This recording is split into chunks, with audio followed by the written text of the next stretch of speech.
Welcome to Pallavi TV.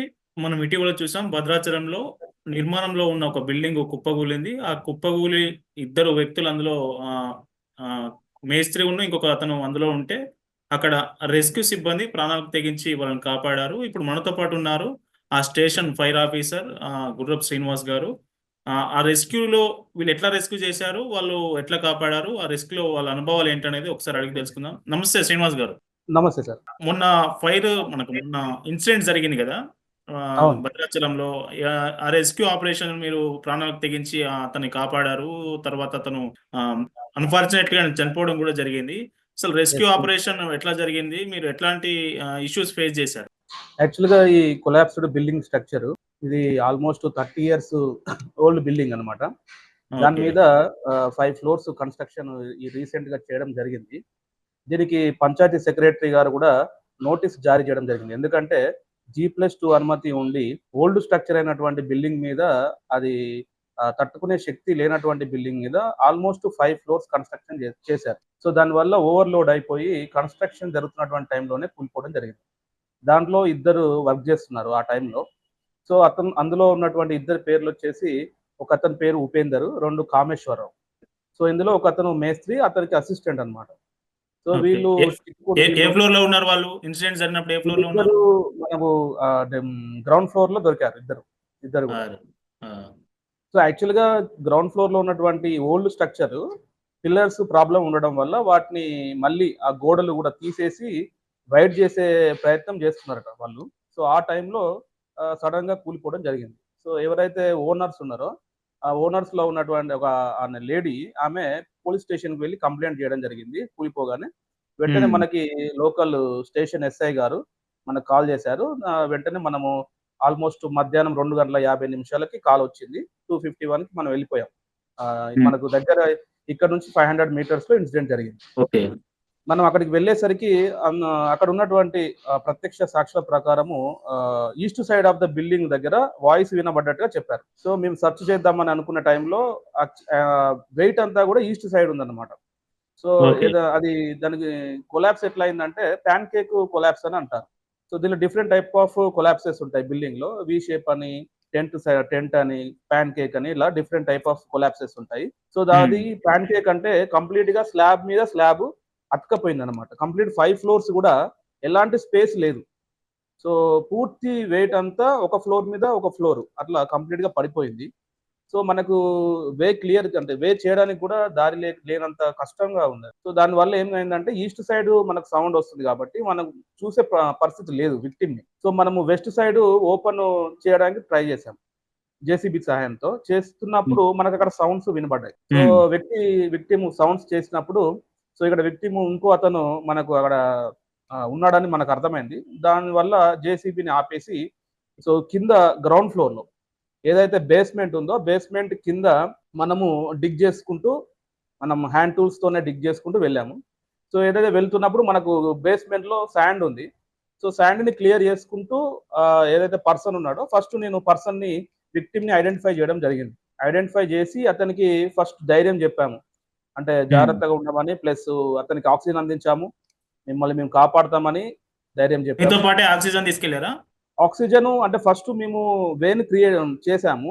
వే చేసి మనిషిని find out చేసిన తర్వాత, విక్టిమ్ ని ఫైండ్ ఔట్ చేసిన తర్వాత ఆక్సిజన్ ని పైప్ ని అతనికి పైప్ లైన్ సహాయంతో అందించడం జరిగింది. తర్వాత మాకు సపోర్టివ్ గా సింగరేణి రెస్క్యూ టీమ్స్ వచ్చాయి. నెక్స్ట్ ఆల్మోస్ట్ మేము విక్టిమ్ నియర్ బై చేరినాక ఎన్డీఆర్ఎఫ్ సిబ్బంది కూడా మాకు తోడయ్యారు. సో వాళ్ళు కూడా పార్టిసిపేట్ చేయడం జరిగింది.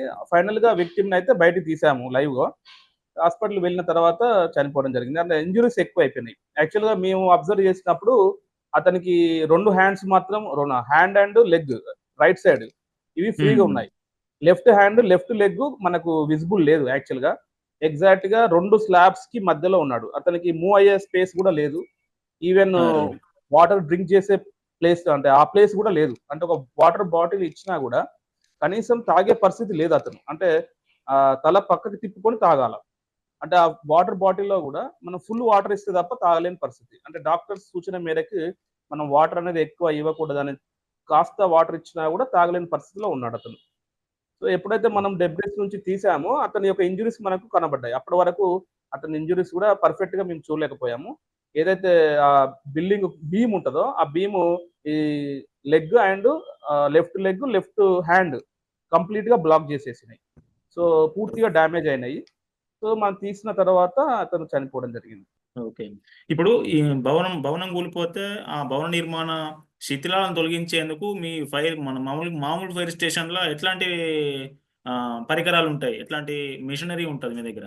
మన దగ్గర మనకు చిప్పింగ్ ఐటెమ్స్ ఉంటాయి. చిప్పింగ్ హ్యామర్స్ ప్లస్ కట్టర్స్, మనకు డైమండ్ చైన్సా అని ఉంటది. అంటే మనము ఏదైనా వాల్స్ ఉంటే వాల్స్‌ని కట్ చేయడానికి గాని, ఓపెన్ చేయడానికి గాని, నెక్స్ట్ హ్మ్. క్రోబార్స్, స్పేడ్స్ ఇవన్నీ రెగ్యులర్ కామన్‌గా ఉంటాయి. సో దాంతో పాటు మనకు ఏదైనా అంటే ఆక్సిజన్ ప్రాబ్లమ్ ఉన్నప్పుడు లోపలికెళ్ళడానికి బిఏ సెట్స్ అంటే బ్రీతింగ్ ఆపరేటర్ సెట్స్ ఉంటాయి. సో దాంతో పాటు లైటింగ్ సిస్టమ్స్, డ్రాగన్ లైట్స్ ఇవన్నీ మనకు కన్వీనియంట్‌గా ఉంటాయి. ఇప్పుడు ఇట్లాంటి 4 ఫ్లోర్‌ల పెద్ద బిల్డింగ్ కుప్పగూలింది.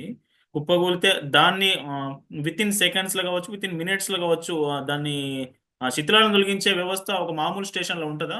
ఎట్లాంటి వెపన్స్ ఇంకా అవసరమయ్యే అవకాశం ఉంటది? అంటే యాక్చువల్‌గా ఎక్కడ గూడా అంత ఈజీ సెటప్ అయితే ఏ కంట్రీలో గూడా ఉండదు. ఎందుకంటే డెబ్రిస్ అనేది చాలా వెయిట్‌తోని కూడుకుంటది. అంటే మన కాంక్రీట్ స్ట్రక్చర్ అనేది హ్మ్. కాంక్రీటు, దానిలో సిమెంటు, ఐరన్ రాడ్స్ ఇవన్నీ ఉండడం వల్ల హెవీ వెయిట్ ఉంటదనమాట.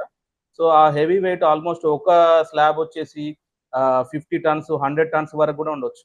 సో ఈవెన్ జేసీబీస్‌కి గూడా అది పాసిబుల్ గాదు. సో వాటిని కట్ జేసి డెబ్రిస్‌ని తీయడం జరుగుతది. కాపోతే ఏంటంటే ఇక్కడ మనము డెబ్రిస్ తీయడం కంటే విక్టిమ్‌ను కాపాడేదానికి ప్రయత్నం ఎక్కువ చేస్తాం. అంటే వాళ్ళకి ప్రయారిటీ ఇస్తాం. సో ఇక్కడ డెబ్రిస్‌ని క్లియర్ చేయడం ఇంపార్టెంట్ గాదు. అయితే విక్టిమ్ ఎక్కడ ఉన్నాడు అనేది ఫస్ట్ ఫైండ్ ఔట్ జేసి, ఆ విక్టిమ్ దగ్గరికి వెళ్ళడానికి మనము వేని క్రియేట్ చేసుకొని వెళ్ళాలి. సో విక్టిమ్‌ని ఫైండ్ ఔట్ జేయడానికి మన దగ్గర విక్టిమ్ లొకేషన్ కెమెరాస్ ఉన్నాయి. సో ఎక్కడైతే విక్టిమ్ ఉంటాడో, ఆ విక్టిమ్ దగ్గర అంటే మనకు నియర్ బై ఉంటే అక్కడ ఏదన్నా వే అనేది ఒక రౌండ్ హోల్ గాని అట్లాంటివి చేసి, దాని ద్వారా ఒక పైప్ లాగా ఉంటది. 1 ఇంచ్ పైప్ లాగా. దానికి ముందు క్యామ్ ఉంటది. At the same time microphone గూడా ఉంటది. సో దాని ద్వారా మనం లోపలికి పంపించి మన దగ్గర స్క్రీన్ ఉంటది. స్క్రీన్ ద్వారా విక్టిమ్‌ని సెర్చ్ చేయొచ్చు. సో సెర్చ్ చేసి మనము ఫైండ్ ఔట్ చేయడానికి స్కోప్ ఎక్కువ ఉంటది. కాకపోతే అది G+1 ఆర్ 2 బిల్డింగ్స్ అయితే easy. At the same time ఇది స్ట్రక్చర్ అనేది వాల్స్ కన్‌స్ట్రక్షన్ చేయలేదు. వాల్స్ హ్మ్. కన్‌స్ట్రక్షన్ చేస్తే విక్టిమ్స్‌కి ప్లేస్ ఎక్కువ దొరికేది. సో వాల్స్ కన్‌స్ట్రక్షన్ లేకపోవడం వల్ల కంప్లీట్‌గా కొలాప్స్ అయినప్పుడు ప్యాన్‌కేక్ టైప్ అంటే మనకు వేరే స్ట్రక్చర్స్ ఏం లేవు. మెటీరియల్ గాని, లేకపోతే ఇంట్లో ఫర్నిచర్ గాని ఎట్లాంటివి లేవు గాబట్టి, ప్లేస్ అనేది ఏం లేదు. డైరెక్ట్‌గా కొలాప్స్ అయిపోయి అది అతుక్కపోయినట్టుగా సో పడిపోయింది. ఇట్లా అతుక్కపోయినట్టు పడ్డది కాబట్టి అసలు బయట తీసుకెళ్ళిన పరిస్థితి లేకపోయింది. సో అట్లాంటి సిట్యుయేషన్‌లో మనము విక్టిమ్‌ని ఫైండ్ ఔట్ జేయడం చాలా కష్టమైతది. వేరే అదర్ సిట్యుయేషన్స్‌లలో ఏంటంటే, మనకు ఆ విక్టిము ఏదన్నా ప్లేస్‌లోకెళ్ళి దాక్కోవడమో, లేదా వాల్స్ మధ్యలో గ్యాప్స్‌లలో ఇరుక్కపోవడమో, సో అట్లాంటి సిట్యుయేషన్స్ కనబడతా ఉంటాయి. ఓకే. అంటే మొత్తంగా ఇప్పుడు బిల్డింగ్ అతని మీద కేస్ నమోదయిందా? ఎఫ్ఐఆర్ నమోదయిందా? బిల్డింగ్ అతని మీద కేసు నమోదు జరిగింది. అతన్ని రిమాండ్ చేయడం కూడా జరిగింది. హ్మ్. ఫస్ట్ పర్సన్ మనం ఎప్పుడైతే లైవ్‌లో తీసామో, సెకండ్ పర్సన్‌ని ఫైండ్ ఔట్ చేయడం ప్రారంభించాము. కాపోతే అతను ఈస్ట్ సైడ్ ఉన్నాడు. సో, పూర్తి బిల్డింగ్ వెయిట్ అటు సైడ్ ఉండడము. సో, ప్లాన్ ఆఫ్ యాక్షన్‌లో ఎన్‌డీఆర్‌ఎఫ్ వాళ్ళు గూడా మాతో పాటు అంటే ఎన్‌డీఆర్‌ఎఫ్ సింగరేణి మేము ముగ్గురము, కలెక్టర్ గారు, ఎస్పీ గారు అందరం ఫైనలైజ్ చేసి డెబ్రిస్‌ని రిమూవ్ చేయడమే బెటర్ ఆప్షన్ అని డెబ్రిస్‌ని వెస్ట్ సైడ్ నుంచి రిమూవ్ చేస్తూ వచ్చాం. ఫైనల్‌గా మనకి 1 డే పట్టింది డెబ్రిస్ రిమూవ్ చేయడానికి. ఆల్‌మోస్ట్ 36 అవర్స్‌కి అంటే ఇన్సిడెంట్ జరిగిన 36 అవర్‌కి సెకండ్ పర్సన్ డిసీజ్డ్ చనిపోయిన అతన్ని మనము బాడీని రికవర్ చేయడం జరిగింది. ఓకే. ఇప్పుడు ఆ బిల్డింగ్ కొలాప్స్ అయితే చుట్టుపక్కటి ఉన్న రెసిడెన్షియల్ ఇండ్లు గావచ్చు, లేకుంటే ఇంకెవరైనా వాళ్ళ ప్రమాదం జరిగిందా? చుట్టుపక్కల వాయిస్ ఇళ్ళకేమైనా క్లియర్. డ్యామేజ్ జరిగిందా? యాక్చువల్‌గా బిల్డింగ్ పక్కన ప్లేస్ అనేది ఎక్కువగా ఉంది. One side almost open place ఉంది.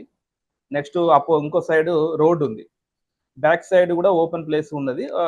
బిల్డింగ్ అనేది ప్యాన్‌కేక్ అంటే ఎగ్జాక్ట్‌గా ఒకే ప్లేస్‌లో పడిపోయింది కాబట్టి, మనకు వేరే బిల్డింగ్స్‌కి ఏం డ్యామేజ్ జరగలేదు. కాకపోతే రెస్క్యూ ఆపరేషన్స్ చేయడానికి ఓపెన్ ప్లేస్ అనేది ఉండడం అనేది ఈజీ అయిందనమాట. జనరల్‌గా G+5 బిల్డింగ్స్ కట్టినప్పుడు చుట్టూ సెట్ బ్యాక్ ఆల్‌మోస్ట్ 6 మీటర్స్ వదిలిపెట్టాలని నార్మ్స్‌లో ఉంటది. కానీ ఈ మధ్యల అంటే ఎవరు కూడా ఎక్కువ నామ్స్ ఫాలో కావట్లేదు, పర్మిషన్స్ తీసుకోకుండా ఇల్లీగల్ కన్స్ట్రక్షన్ చేస్తున్నారు. ఇలాంటి జరిగినప్పుడు ఏంటంటే అక్కడ స్పేస్ దొరకదు, రెస్క్యూ చేయడం చాలా కష్టమవుతుంది, కంజెస్టెడ్ ఉంటుంది, ఎక్విప్మెంట్ క్యారీ చేయలేము, మెషినరీ రాదు.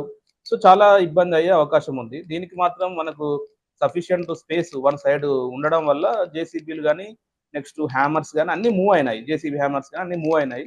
సో 1 డేలో కంప్లీట్ చేయగలిగాము. ఇదే బిల్డింగు మిగతా రెసిడెన్షియల్ ఏరియాలో కంప్లీట్ క్లోజ్డ్ ఉండి పక్కన గ్యాప్ లేకపోతే చేయడం చాలా కష్టం అవుతుంది. ఓకే. ఇప్పుడు మీరు ఈ రెస్క్యూ ఆపరేషన్ ఆల్రెడీ చూశారు. మామూలుగా మన తెలుగు రాష్ట్రాలు కూడా చూసాయి కదా! ఇప్పుడు బిల్డింగ్ కట్టుకోవాలనుకునే ఓనర్స్‌కి మీరేం చెప్తారు? జనరల్‌గా బిల్డింగ్ కట్టుకునే వాళ్ళకి ఓన్ నాలెడ్జ్‌తో కాకుండా సివిల్ ఇంజినీర్స్ సలహా తీసుకోవాలి. ఎందుకంటే కన్స్ట్రక్షన్ చేసే ఐడియా ఉంటది. అది ఎంత వెయిట్ బేరింగ్ ఉండాలి, ఎంత సైజు రాడ్ వాడాలి, ఇలాంటి నాలెడ్జ్ లేకుండా డైరెక్ట్‌గా స్లాబ్స్ కట్టేస్తున్నారు. కట్టేసి వాటిని ఫంక్షన్ హాల్‌కి వాడుకోవడము, లేకపోతే రెసిడెన్షియల్ పర్పస్‌లా డార్మెటరీస్‌కి ఇవ్వడము, లేదా లాడ్జెస్, ఎస్పెషల్లీ భద్రాచలం లాంటి ఏరియాలలో లాడ్జెస్ కన్స్ట్రక్షన్ ఇక్కడ డిమాండ్ ఎక్కువ ఉంటది కాబట్టి లాడ్జెస్ కన్స్ట్రక్షన్ చేస్తా ఉంటారు. ఇంకా ఒకటి ఏంటంటే మెయిన్లీ ఓల్డ్ బిల్డింగ్స్ ఎక్కువ ఉన్నాయి ఇక్కడ.